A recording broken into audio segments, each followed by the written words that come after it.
Lundi, les joueurs sont arrivés avec de la fraîcheur, de l'envie. Et par contre, on a été confronté à une autre situation qui sont les conditions climatiques qui ont été extrêmement difficiles cette semaine pour s'entraîner correctement. On a la pluie lundi, Mathieu s'est entraîné avec des avants sous la tente réceptive.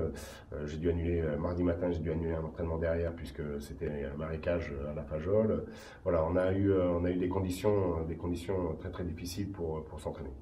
Des conditions pas forcément évidentes, surtout face à Béziers, qui vient de gagner à Agen. Comment est-ce que vous voyez cette équipe qui repart sur une autre dynamique de ce qu'elle a connu les dernières semaines?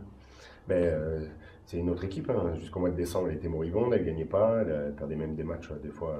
Je pense qu'ils se sont posé la question de comment ils ont pu perdre ce match, mais à l'arrivée, elle le perdait et que c'est une équipe aujourd'hui qui est dans une dynamique inverse avec 3-4 matchs d'affilée, je crois qu'ils ont gagné, et qu'en plus le résultat à Agen montre cette dynamique et montre l'état d'esprit que les deux coachs ont réussi à mettre aujourd'hui. Il y a aussi dans leur jeu un changement radical avec toujours la même chose, une conquête très forte, mais aussi la capacité à beaucoup jouer avec ses trois quarts et jouer des duels, jouer par contournement et apporter beaucoup plus d'alternance que ce qu'ils avaient auparavant.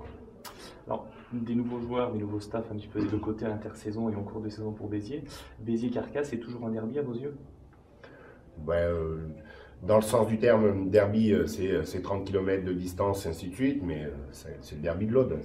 On reste bien sûr ennemi un soir, ami le lendemain. Enfin voilà, ça reste toujours un derby, et même si on est très content d'aller à Béziers, de jouer ce genre de match, parce qu'on se souvient au match aller, les Biterrois étaient venus en nombre, les supporters, donc ça montre bien qu'il y a encore cette notion de derby. Et puis il y a aussi la difficulté à laquelle on va être confronté ce vendredi soir, le fait de jouer à la Méditerranée, on va prendre un peu la foudre, je pense, d'entrée, et que voir nous, notre capacité à défier dans ces moments-là. Merci beaucoup Nicolas, rendez-vous vendredi à 20h. Allez, à vendredi soir.